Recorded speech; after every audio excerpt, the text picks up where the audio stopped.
Sa loob ng Forbidden City sa Beijing, nagpe-perform si Li Also ng isang ritual ng muling pagkabuhay.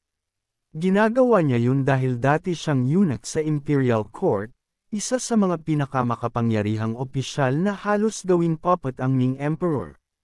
Tinagurian siyang pinakatraidor na ministro sa kasaysayan, dahil hawak niya sa leeg ang buong imperyo. Pero eunuch pa rin siya, walang kakayahang makipag-cultivate. Dahil pakiramdam niya, wala nang saysay ang buhay, nagpasya siyang gawin ang reincarnation ritual. Sa oras na yun, nalaman ng Ming Emperor Yuanhua ang nangyayari at dali-daling pumunta, umiiyak habang pinipigilan siya. Ang balanse ng yin at yang ay napakagandang bagay. Bakit mo isusugal ang buhay mo ng ganito? Hawak ni Yuanhua ang kamay ni Li Also, umiiyak, nangakong ibibigay kahit anong kapalit, kapangyarihan, ranggo, kahit ano, basta umatras lang siya. Pero desidido na si Li Also. Humingi siya ng tawad na di na niya kayang maglingkod hanggang sa huli, umaasang patatawarin pa rin siya ng emperador. Malalim ang pagkahumaling ni Li Also sa kaligayahan. Para sa iba, mababaw lang yun, pero para sa kanya, seryosong bagay yun. Isipin mo, halos 50 taon, sa 2 buhay, virgin pa rin siya. Sa unang buhay niya, nasagasaan siya ng truck sa edad na 28. Sa pangalawang buhay niya, dinukot na siya ng mga human trafficker. At hindi basta-basta, baliw at maniakis pa. Walang kahirap-hirap nilang pinutol ang corona ni Lai Chu at ibinenta siya bilang eunuch, itinadhana siyang mabuhay na walang karanasang panglalaki. Kaya gumawa si Lai Chu ng lahat ng paraan para maibalik yun. Tinulungan niya ang 3 prinsesa na maupo sa trono, umaasang makikilala ang isang alamat na manggagamot na pwedeng magpagaling sa kanya. Nag-ensayo siya ng martial arts hanggang sa mabago ang mismong mga buto niya, naging top master pa ng palasyo. Pero sa huli, wala ring nangyari. Alam niyang kung hindi siya muling isisilang, di na niya mababawi ang nawala. Sa yaman, kapangyarihan, sobra-sobra na siya. Pero malamig at walang laman ang puso niya. Kaya napagdesisyonan niyang gawin ang reincarnation ritual para makuha ang bagong katawan. Pagkatapos mabuhay ulit, balak niyang magpakasaya ng todo, 3 asawa, 4 na kabit, puro pinakamagagandang babae sa mundo. Di siya papayag na 2 buhay na siyang mabubuhay, tapos malinis pa rin na parang yelo. Inutusan ni Li Also ang mga tauhan na ilabas si Yuanhua. Umiiyak ang emperador habang pinapanood siyang lumalayo. Para sa kanya, si Li Also ay parang tatay at nanay na rin. Pero para kay Li Also, pamilya lang talaga si Yuanhua, hindi babae para landiin. Bago magsimula ang ritual, tinanong pa ng mangkukulam kung sigurado ba talaga siya. Sabi niya, ang Great Reincarnation Art ay laban sa langit mismo. Sa bawat 100 tao na sumubok, 99 ang namamatay. Tahimik lang si Li Also sandali, tapos tumingin sa ibaba niya. Yaman, meron ako niyan. Kapangyarihan, sawa na ako, pero mabuhay ng ganito, mas mabuti pang mamatay. Kaya nag-utos siyang simulan na ang ritual. Basta mabuhay akong muli, wala akong uurungan. Nang mawalan siya ng malay, narinig niya ang isang boses ng lalaki. Pagdilat niya, si Wang Sam. Ang hayop na nagbenta at nagkapon sa kanya 50 taon na ang nakalipas. Patay na yun noon, pero ngayon, buhay at humihinga sa harap niya. Napaisip si Li Also, patay na ba ko? Multo na ba ko? Agad niyang tiningnan kung nandun pa ang alaga niya. At ayon, buo pa. Kompleto, plus dala pa lahat ng skills at experience niya. Perfect combo. Ngumiti si Li Also, may halong pahiwatig. Nagkunwaring nagpapasalamat kay Wang Sam at sinabing may tinamaan daw ang kamay niya kanina, sabay abot ng palso nito. Habang kunwari tumutulong si Wang Sam, sinabi pa niyang may mga halamang gamot daw sa bahay niya, kunwari aalagaan siya.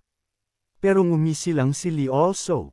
Hindi na siya nag-aksaya ng oras sa pa-acting. Agad niyang sinunggaban si Wang Sam, di na ito nakaganti. Wala pa siyang inner power, pero nasa isip pa rin niya lahat ng martial arts ng number 1 Palace Master. At yung galit niya, bumalik lahat. Sa palasyo, pinahanap kita. Nang marinig kong pinatay ka ng mga tulisan, tuwang-tuwa ako. Ngayon, mamamatay ka rin, hayop kang mang-aalipin. Ilang suntok lang, himatay agad si Wang Sam. Sinabuyan pa ni Li Also ng laway bilang huling insulto. 50 taon niyang hinintay tong araw na to. Eunuch, alipin, opisyal, lahat yun dinaanan niya, pero wala pa ring saya. Ngayon, bagong buhay na to. Reincarnation man o regression, wala na yung pake. Ito na ang simula ng tunay niyang buhay para sa kaligayahan. Matapos parusahan si Wang Sam, ilang buwan ang lumipas. Sa gitna ng isang malayong batong bundok, halos lahat ay natabunan na ng makapal na nyebe. Bitbit ni Li Also ang gamit niya sa likod. Hirap na hirap habang tumatawid sa tulay na puro puti na salamig. Nanginginig siya habang sumisigaw, nilalabanan ang nakakabaliw na ginaw. Ngayon, umaakyat ako sa Joint Mountain sa Gama, bulong niya sa isip. Pawis at hininga niya halos nagyayellow sa hangin, pero kahit pagod na, wala yun kumpara sa 50 taon niyang pananabik sa tunay na kaligayahan. Napangiti siya ng mapaisip. Kaligayahan, meron bang mas makapangyarihang bagay kaysa doon? Kung gusto lang niya ng mura at panandali ang saya, matagal na sana siyang tumambay sa brothel at gumastos ng ginto. Sa isip niya, lumitaw ang imahe niya noon, bote ng alak sa isang kamay, magandang babae sa kabila, hinahalik-halikan habang natatawa ito't pumipitik sa dibdib niya. Pero ngayon, di na siya interesado sa ganong klaseng kababawan. Hindi niya pwedeng sayangin ang banal na pagkabinata niya sa mababaw na ligaya. Ang gusto niya, mga babaeng tunay na di matatawaran, at isang pag-ibig na konektado ang kaluluwa't katawan. Iniisip pa lang niya ang yakap sa ilalim ng bubong ng templong napapaligiran ng Lotus Pond, nanginginig na agad siya sa kilig at pananabik. Yan ang hinahanap kong kaligayahan, ang pinakamataas na landas ng pagnanasa.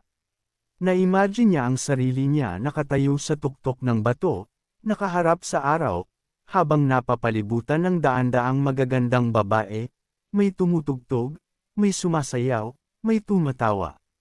Napahawak siya sa baba niya, seryosong nag-isip. Kailangan kong makamit to, kailangan kong sumikat at yumaman. Kailangang ako ang magiging bayani na di matatalo ng kahit sino. Naalala niya bigla, sayang yung mga spiritual medicine at martial arts manuals na inihanda ko sa libingan ko dati. Pero okay lang. Ang mahalaga, buhay ulit ako. Bilang dating ulo ng intelligence agency ng Imperial Court, kabisado niya lahat ng mangyayari sa susunod na 50 taon. Ngumisi siya habang paakyat sa hagdan, puno ng saya't ambisyon. Mag-e-ensayo ako, gagamitin ko yung alam ko sa hinaharap, at buluhan ko ang martial world. Habang tumatawa siya, napansin niyang bumabalik ang dating ngisi niyang parang eunuch. Buwisit, kailangan kong itigil to, pero kahit sinabi niya yun, tumawa pa rin siya ng malakas. Pagdating niya sa harap ng sirang gate ng templo, napahinto siya. Dito magsisimula ang dakilang plano ko, sa Guangdong sect. Ngumiti siya, yumuko ng magalang at sumigaw, may tao ba rito? Sa loob, may maliit na tasang siya sa mesa. Nagulat si Gian sa ingay, tumayo agad. Ha! May umaakyat ng bundok sa gitna ng taglamig. Huminga ng malalim si Li Also, pinatigas ang loob. Ako si Chaeilso, pinatay ng mga tulisan ang mga magulang ko. Kaya umaakyat ako ng Joint Mountain para maging malakas. Pakiusap, tanggapin niyo ako bilang alagad ng Guangdong sect. Tahimik ang paligid hanggang sa may kamay na lumitaw mula sa ulap ng hamog. Sa palad nito, may kumikislap na magic circle na may 3 simbolo ng Guangdong sect, pinaghalong Taoist, Confucian, at Buddhist martial arts. Isang imahe ng halimaw ang lumitaw, may berdeng mata, matutulis na ngipin, 4 na braso, 2 may espada, dalawang naglalabas ng apoy. Matindi sa labanan, walang kinatatakutan, pero madalas mapagkamalang demonic sect. Pagbalik sa realidad, may bumagsak sa harap niya, sabog ang alikabok. Tinakpan niya ang mukha niya agad. Sa gitna ng nyebe, bata ka, umaakyat mag-isa. Wala ka bang takot sa kamatayan? Sigaw ni Gian. Hanggat matatanggap ako sa Gangdong sect, hindi ako matatakot. Pakiusap, tanggapin niyo ako. Sagot ni Lee also, sabay yuko. Tahimik si Gian saglit, tapos inabot ang kamay. Ibigay mo kamay mo. Inabot niya agad. Tinignan ni Gian ang pulso niya, may kumikislap na liwanag. Ginagamit mo ang earth-breathing technique habang umaakyat. Mukhang may talento ka. Tinuro ba yan ng magulang mo? Ngumiti si Lee also. Oo, opo. Pero sa isip niya, ginagawa ko to kasi sabi, nakakalakas daw ng bato at lalaki vibes. Tumango si Gian, seryoso. Magaling. Ako si Gianong, sect master ng Gangdong sect. Karaniwan, maraming test bago makapasok. Pero dahil may potensyal ka, gagawa ako ng exception. Tinalikuran siya nito at naglakad. Sumunod ka. Napangiti si Lee also ng todo, halos mapasigaw sa saya. Una kong goal, check. Alam niyang sa kalagayan ng Gangdong ngayon, siguradong tatanggapin siya. Habang naglalakad, ginagalaw-galaw pa niya ang paa niya. Kailangan kong patuloy na mag-ehersisyo, palakasin ang energy ko.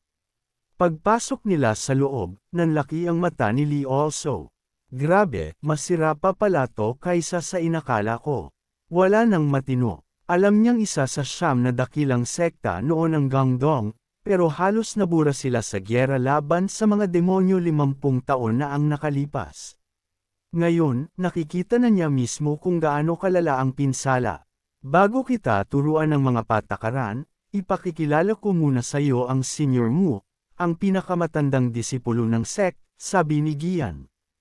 Ah, opo, sagot ni Lee also, sabay ngisi. Mas magulo, mas maganda. Mas madali kong makukuha si Eugene Wei bago pa siya sumikat.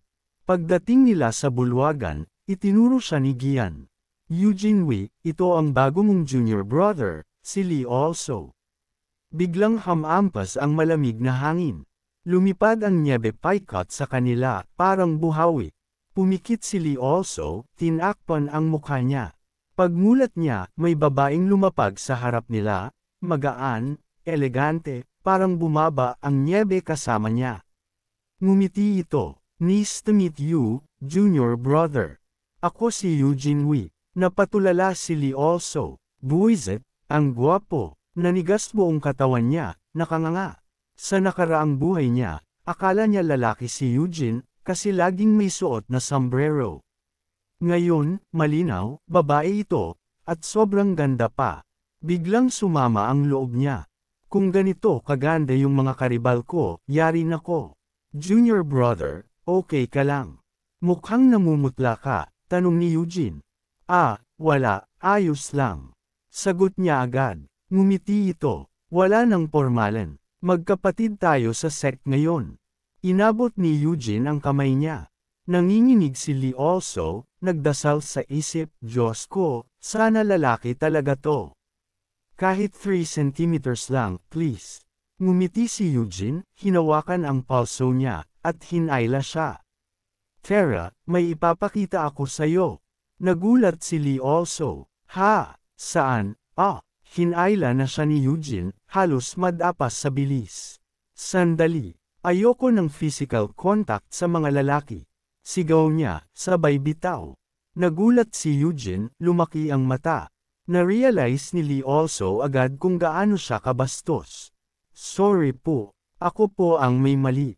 Pasensya na. Ngumiti si Eugene, medyo nahihiya. Okay lang. First time ko rin magkaroon ng junior brother nadala lang ako. Nagyuko si Lee also. Ako po dapat ang humingi ng tawad.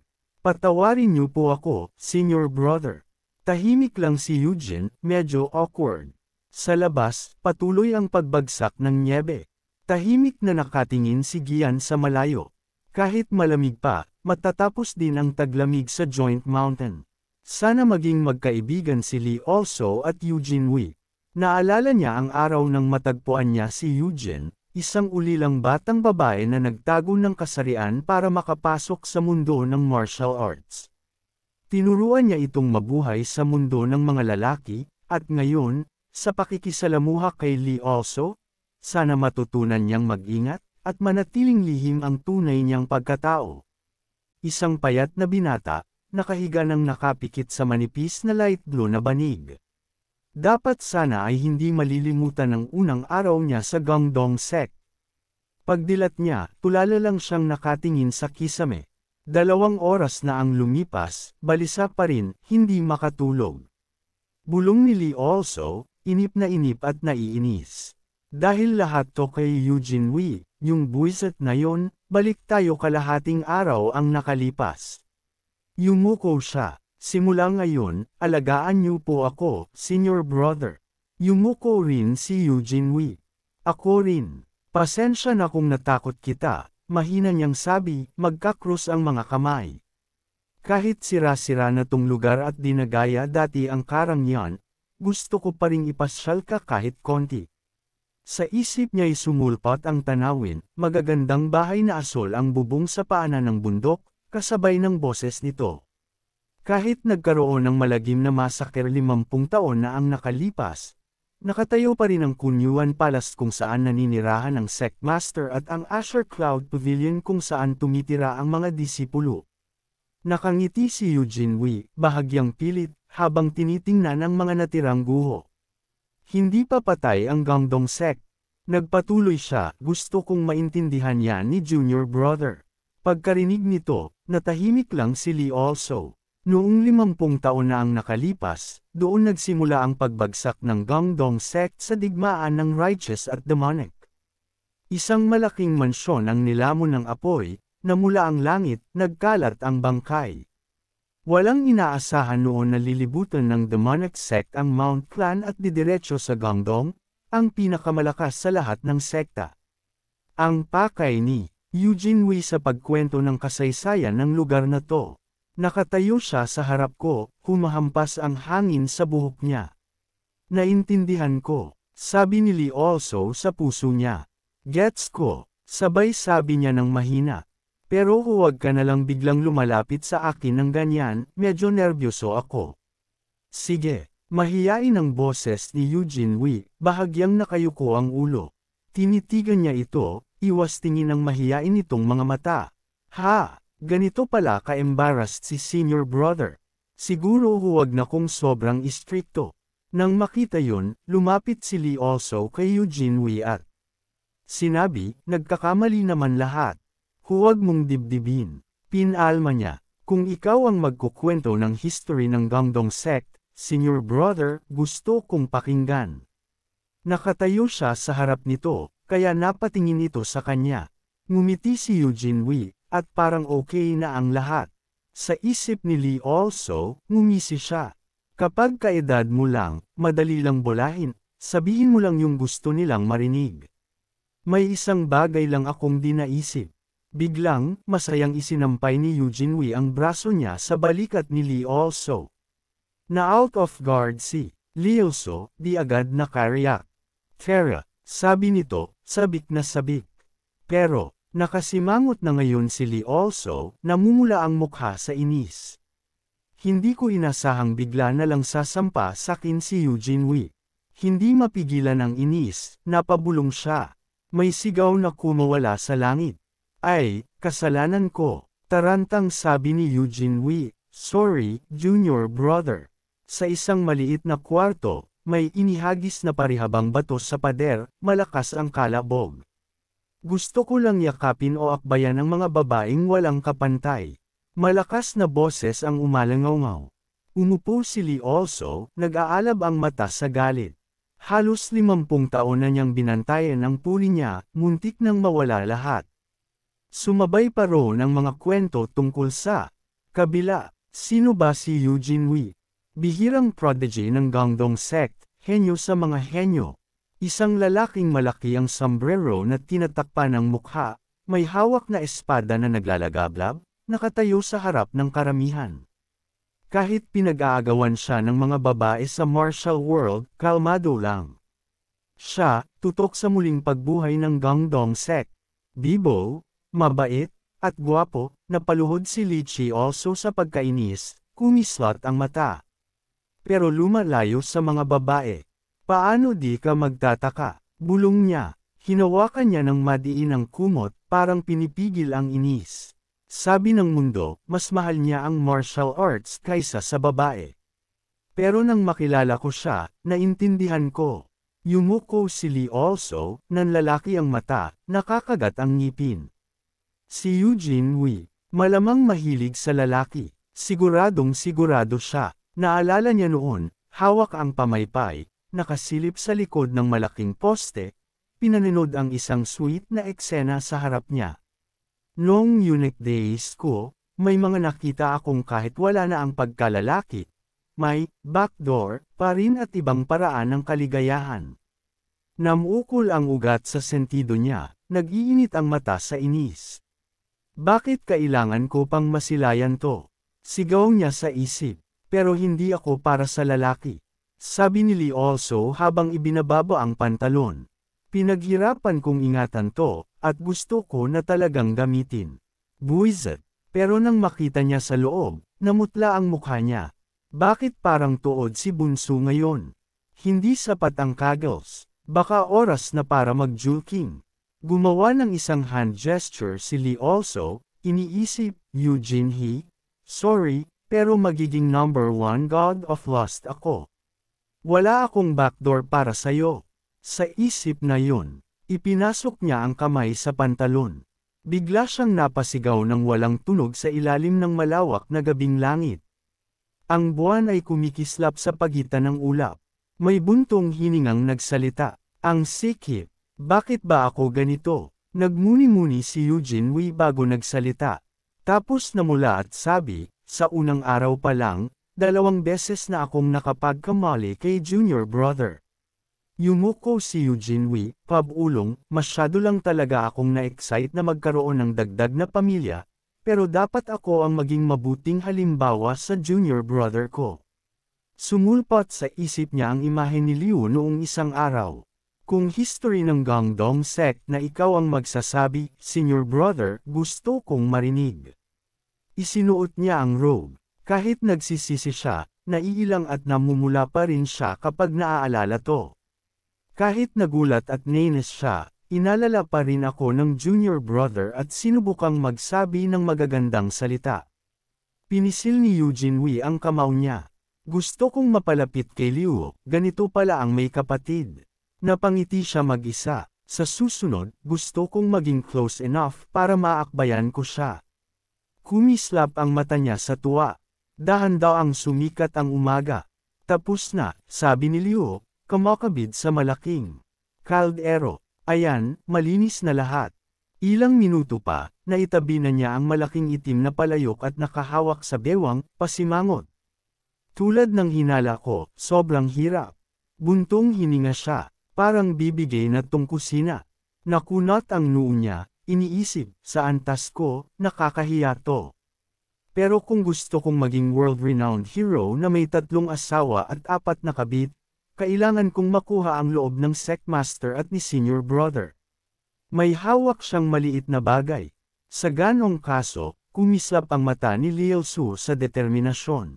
Bawat butil ng bigas, bawat dahon ng gulay, huhugasan ko ng buong puso. Sige, simulan na natin. Magandang araw sa Master ng Obstetrics, Professor Kegel. Pero biglang, binuksan ni Eugene Wee ang pinto ng madiin. Junior brother, anong ginagawa mo sa kusina? Tawag niya, ikinagulat ni Li Chi also kaya napasigaw. Lumingon. Siya, senior brother, inuubo ka ba? Bahagyang namula ang mukha niya. Lumapit si Eugene, may pag-aalala. Ikaw lang ba gumagawa ng buong almusal? Nababahala ako kaya sumilip ako. Ngumiti siya ng pilit, may mga butil ng pawis sa noo. Oo, trabaho to ni junior brother. Masayang sagot ni Eugene Wee, nakapamewang, ngayon lang ako.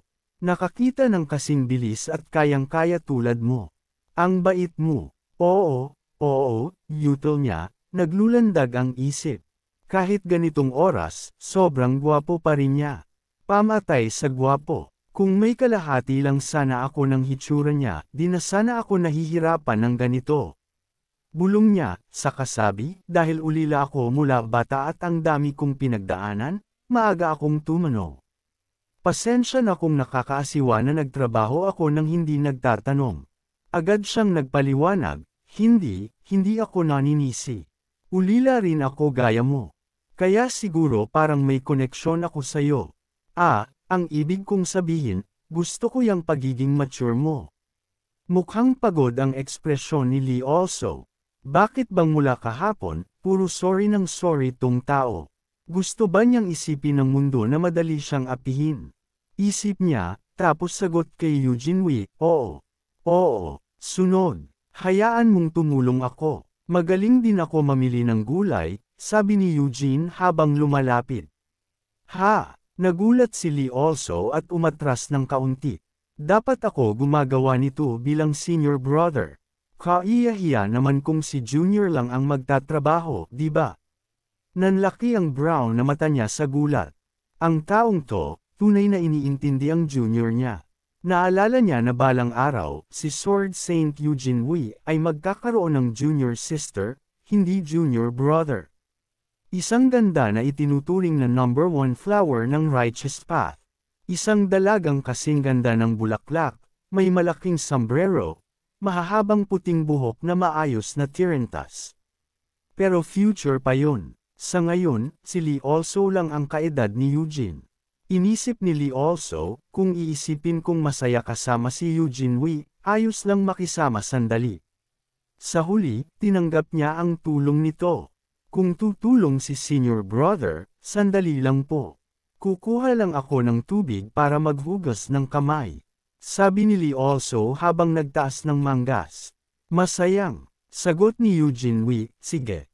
Maya-maya, sumalok siya ng tubig gamit ang maliit na tabo, iniisip, wala akong interes na mapalapit kay Eugene Wee. Habang pasa ng malaking baldeng kahoy, iniisip ni Lee also, hihiramin ko lang ang reputasyon niya balang araw. Itinuloy niya ang isip habang inilapag ang timba sa batong mesa, gagamitin ko ang pagiging junior niya para mahulog sa akin lahat ng babae sa mundo, malunod sila sa sarap ko.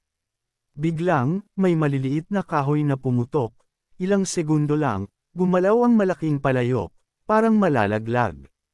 Sa sandaling yun, napansin ni Eugene Wee at lumingon.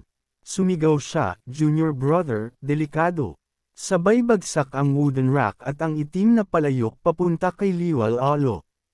Itinaas ni Hohe ang mga kamay para takpan ang mukha, at may biglang humawak sa kanya ng mahigpit. Ayos ka lang? Tanong ni Eugene Wee, nakaalalay sa kanya. Napatigil si Liu bago sumagot, oo. Pero sa posisyong yun, magkatapat ang mga mukha nila. Hawak ni Eugene Wee. Ang kamay niya, may napakagandang kinabukasan pa naman sana. Paano nauwi sa ganito? Tanong niya sa sarili. Namula, ang mukha ni Lielso. Magaan ka pala kaysa sa inaasahan ko, sabi ni Eugene Wee na may malambing na tingin. Pero kahit ano pa, kailangan ko lang protektahan ang little junior ko, di ba? Nanlaki ang mata ni Liu, gulat pa rin sa nangyari. Hawak pa rin ni Eugene Wee ang pulso niya. Sa isang iglap, bumalik ang composure niya, kumislap ang itim niyang mga mata, at namula ng kaunti ang pisngi. Sa loob-loob niya, naamoy niya yung banayad na halimuyak, ligaw na bulaklak. Pero mabilis niya yung itinaboy sa isip, sumisigaw sa loob.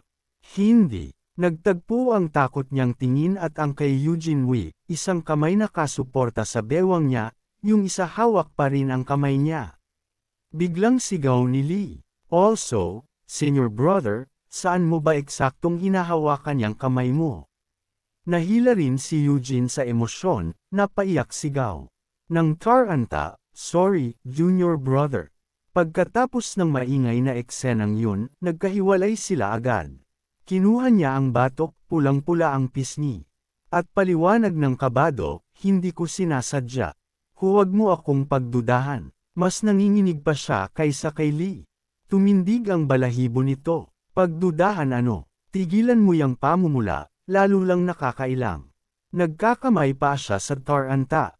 Tumutulo ang pawis sa mukha, at dali-daling binago ang usapan. Ako na sa hapunan. Magpahinga ka muna. Natakot ka rin. Ako. Napabulalas siya. Pinisil ni Lee also ang kamao. Nanginginig, kita ang ugat sa sentido. Nagliliyab ang mata, bulong niya sa sarili, sinusubukan ba niya akong ilagay sa alanganin? Paano nagkakaganiyan si senior brother? Sa isang kisap, na-imagine niya si Gian na nakasandal, pumikit. May kamay sa batok. Tahimik siyang nag-alala, kung makita to ng sect master, siguradong magagalit sa paglabag sa mga patakaran. Nakasimangot pa rin si Lee also, halatang pagod, tinitigan siya, pulang-pula ang mukha, taranta, kumakampay ang mga braso. Siya na ang nauna, yumuko para pulutin ang basket sa sahig. Senior brother, mula ngayon, huwag na kayo gumawa ng maliliit na gawain. Ipagkakatiwala niyo na sa akin bilang junior niyo. Nanatili siyang tulala sa kinatatayuan, walang imik. Mahiyain ang tingin ni Eugene Wee. Inahaplos ang batok. Naiintindihan ko. Bahagyang yumuko ang mga mata niya, pula pa rin ang pisngi. Dinampot niya ang bronzeng mangkok sa sahig, nag-alinlangan, pero lumuhad siya sa isang tuhod sa harap niya. Iniangat ang kumikislap na mangkok, sabay ngiti at tanong. Maari ba kitang tulungan? Biglang nag-iba ang hangin. Parang may naglagaslas na talulot sa paligid. Siya naman, nakahawak sa basket, lumuhad din sa isang tuhod, titig na titig sa kanya, di alam ang isasagot. Napangiwi siya, umiwas ng tingin, nahihiyang. Sumagot, sa kamarahang, sige. 2 buwan ang lumipas, sa malawak na training ground ng Gangdong Sect, simple lang ang suot ni Gian habang nakatayo sa harap ng guhong gusali, nakapamewang sa likod, at nagtanong, ano sa tingin mo ang pinakamataas na antas ng martial skill? Bago pa siya makasagot, nagpaliwanag na ito. May ilan na inuna ang internal strength. Kaya hinahanap nila lahat ng paraan para i-cultivate yun gamit ang spiritual medicine. Meron namang naniniwalang external strength ang tunay na lakas. Walang tigil na ensayo sa suntok at sipa, araw-gabi. Walang ekspresyon si Gian Yang, nakatayo sa harap niya habang nanginginig siya sa horse stance, at paliwanag nito, ang tunay na lakas ay nasa balanse ng internal at external. Doon lang makakarating sa rurok ang martial arts. Kaya huwag kailanman tatamad-tamad. Maliwanag. Pagkarinig nito, nakatayo si Lee also sa ilalim ng araw, pawis na parang ulan, at malakas na sumagot, Opo, Master. Sa tuwa sa sigasig niya. Tumalikod na si Gian para umalis, nagbigay pa ng pangganyak. Magaling. Titingnan ko muna ang senior brother mo. Magpulsige ka. Ha? O opo, sagot niya, medyo nanginginig. Napangisi siya, tumutulo pa rin ang pawis, nanginginig, at naisip, kahit hindi sabihin ni Master, hindi ko talaga balak magpabet. Nakaposte pa rin ang katawan niya, pero lumipad na ang isip papunta sa silid, iniimahe ng isang kurbada at mapusong babaeng nakahiga sa ilalim niya. Ang tibay ng resistensya, ibig sabihin, sagana ang sigla. Ano bang silbi? Nang payat na katawan kung yung isa lang ang malaki. Napangisi siya sa kilig, baliwala ang bumubuhos na pawis. Para sa kaligayahan, titiisin ko ang hirap. Nasa ilalim siya ng tirik na araw, tumatulsak ang pawis sa lupa. Naging seryoso ang mukha ni Liu, nagtaka kung bakit parang komportable na ngayon ang horse stance. Bunga na ba agad ng 2 buwang training? Pumikit siya, na imagine ang dambuhalang maskuladong katawan na may makapal na balbas. Ganito ba yung saya ng mga weightlifter pag nagbabarbell? Noong unit pa ako, kahit gaano ko ay push ang external training, mukha pa rin akong pino at pambabae. Naalala ni Lee also ang mga panahong bagsak ang loob niya sa training, 3 mahihinang abs lang ang lumilitaw. At lahat yun, dahil sa buwisit na internal skill, ang perfected na sunflower manual. Kaya iba na hitsura ko ngayon, at may kakaibang ngisi habang iniunat ang kamay para mag-ensayo. Naalala niya noong nasaroon siya ng bait. Kung di lang sa pekeng elixir ng manggagamot na yun, na halos sinunog ang kalahati ng Central Plains, di ko sana pinahirapan ang mga tauhan ko o sinira ang kalikasan kakakuha ng spiritual herb sa buong Central Plains. Sa alaala, nagngit-ngit ang ngipin niya, pumikit, galit sa katangahan niya sa nakaraang buhay. Habang lalo niyang iniisip, lalo siyang nenes. Hintayin niyo. Sa buhay na to, mamumuhay akong tunay na lalaki. Habang nag-aapoy pa rin sa inis, may boses na tumawag, "Junior brother." Biglang, lumitaw si Eugene Wee, lumapag sa tabi ni Liwal Su. Pagkakita niya, nagulat siyang nagtanong, "Senior brother, bakit ka nandito?" Naka-atras ang kamay sa likod si Eugene, nakangiting lumapit. Sabi ni Master, tapos na muna ang training mo ngayon. Pagkarinig noon, ibinaba niya ang horse stance, at may di sinasadyang ungol na kumawala sa paisang katawan. Tumangala siya sa langit na nagmumula sa takip silim, sandaling natulala.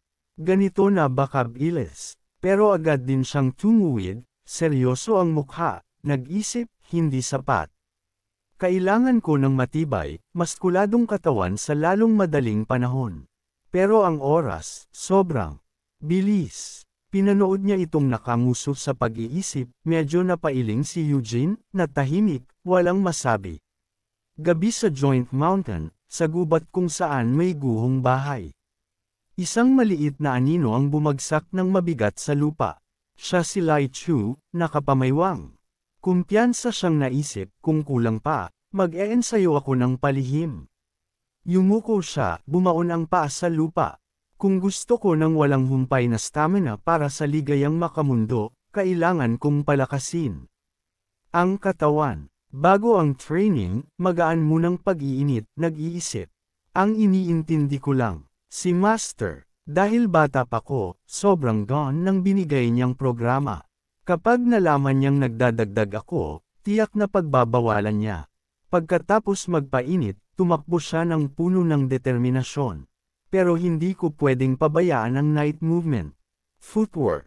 Hindi sapat ang ordinaryong training kung gusto kong maging Diyos ng pagnanasa. Masigla, siyang tumatakbo ng todo, kinakausap ang sarili, sige, todo na ngayon. Pero may aninong nakasilip sa likod ng puno, pinagmamasdan. Siya, si Eugene Wee ang nakatago. Dumilim ang tingin niya habang nakatitig dito. Nanigas ang kilos ni Liu nang makita siya, napaungol sa gulat. Dahil napatingin siya, nadulas ang paa sa bato. Gamulong siya ng ilang beses, pasigaw habang gumugulong. Nakita yon ng senior mula sa likod ng puno. At napapailing siyang walang magawa. Pagkaraan ng ilang gulong, napaupo siya, hinihingal, balot ng alikabok mula ulo hanggang paa. Takot na nauuto. Senior brother, bakit ka nandito? Nakapamiwang siya sa loob, pinaghinalaan kong palihim kang lumalabas ng Asher Cloud Pavilion gabi-gabi, kaya sinilip kita. Ayan, nagdadagdag ka nga ng training. Lumabas si Eugene Wee. Sa pinagtatagwan, tumayo sa harap niya habang nakaupo pa siya sa lupa, inabot ang kamay. Sabi ni Master, sobra-sobrang training, makakasama sa katawan. Hindi ko pwedeng hayaan na masaktan ng junior ko. Yumuko siya, natulala ang mukha, sumisigaw sa loob, buwisit, bakit ngayon pa niya ako nahuli? Kung meron man lang akong 1 taon ng internal energy, na-sense ko sana si senior gamit ang chi perception. Nanlaki ang mata niya, tumutulo ang pawis habang nagkukwente sa isip, kapag sinabi ni senior kay Master, bawal na ang night movement. Hihina ang stamina ko at baba ang daloy ng dugo kay bunso. Sa madaling sabi, krisis to na diretsyong tumatama sa vitality ko, bulong niya, kumikiskas ang ngipin at nagplaplano. Itinukod ni Lee also ang kamay sa hita, tumayo, at nagsalita. Sa kanya ng seryoso habang nakaharap dito. Ako pong walang kwentang junior ang nakaabala sa inyo, senior. Pasensya na po, pero may dahilan ako kung bakit palihim akong nag-e-ensayo. Pagkarinig nito, totoo ang gulat sa mukha niya, halatang nalilito. Sa ilalim ng malinaw na buwan sa gubat, dahan-dahan niyang itinuloy, magkaiba po tayo ni Senior. Kinustkos niya ang braso, nag-alinlangan sandali. Hindi tulad ni Senior na natututunan ang isa at naiintindihan ang 10, ako, isang aral pa lang, nakakalimutan ko na. Kasama na yung makupad na utak. Nakatayo lang si Eugene Wee, nakikinig. Humahaplos ang simoy sa damit at buhok nilang dalawa. Pinisil niya ang kamao, ibinuhos ang sama ng loob. Ayokong, Maiwan. Ayokong mapalayas dito. Ayokong paggalagala sa kalsada. Namumuo ang luha sa mukha ni Lee also sa liwanag ng buwan, mapait ang ngiti sa alat ng luha. Hindi ko kayang tapatan si Senior, kahit laylayan lang ng robe niya. Nikuko ng daliri sa paa, di ko mahawakan. Habang winuwalis ng hangin ang mga dahon, nanatili siyang tulala, kumitid ang pupil niya sa narinig, at hindi gumalaw, tinatangay ng hangin ang buhok. Narinig mo na ba ang crocodile tears? Nasa harap niya, pinupunasan niya ang mukha habang may binabalak sa loob. Sa kabaitan mong righteous, pagkatapos mong marinig to, kaya mo pa bang isumbong ako kay Master? Yumuko siya, natahimik. Nang lumapit siya, naisip nito, palapit na siya. Sige, pigain pa natin ang luha. Nakayuko pa rin si Lee also, tuloy ang agos ng luha. Puno ng pagpupunas ang kamay. Ayokong mapalayas. Niyakap siya ng matangkad at matibay na katawan nito. Niyakap ang lalaking umiiyak sa ganitong bagay. Mahigpit ang hawak ni Eugene Wee sa batok niya, puno ng pag-aalala ang mukha. Hindi ko alam na ganito kabigat ang pasan mo. Pasensya na, Junior. Hindi ko talaga alam. Sa ginawa niya, tulala si Lee. Nanlalaki ang mata, kita ang puti, nakanganga pero walang boses na lumalabas. Namula ang mukha, naghalo ang laway at pawis. Nadiin sa kanya ang katawan nito, napaayar siya sa inis. Pero si Eugene Wee, kebs lang, hinahaplos. Paang buhok niya. Sige na, tama na yang iyak. Ngayon, totoong luha na, kinagat niya ang ngipin, parang sesabog ang pupil sa gulat, at sumisigaw sa loob, bitawan mo ko. Bitawan mo ko, bruha ka. Bakal ba yang mga braso mo? Huwag naman, ang una kong yakap. Pinanggako kung para lang yun sa babaeng walang kapantay na mahal ko. Sa ilalim ng dilim ng gabi, si Lieli na nakapulupot sa mga braso niya ay napasigaw, buwizat. At ayun na nga, ninakaw ng senior na to ang 50 taon kong pinakaiingatang puri. Nasa yakap pa rin niya, may kung anong dumudunggol sa pisngi niya. Mahigpit ang kapit niya sa robe ni Eugene Wee. Malambot ito. Po ang ating video, please paki-like po ito at mag-subscribe na din po sa ating YouTube channel. Maraming salamat po sa inyong suporta.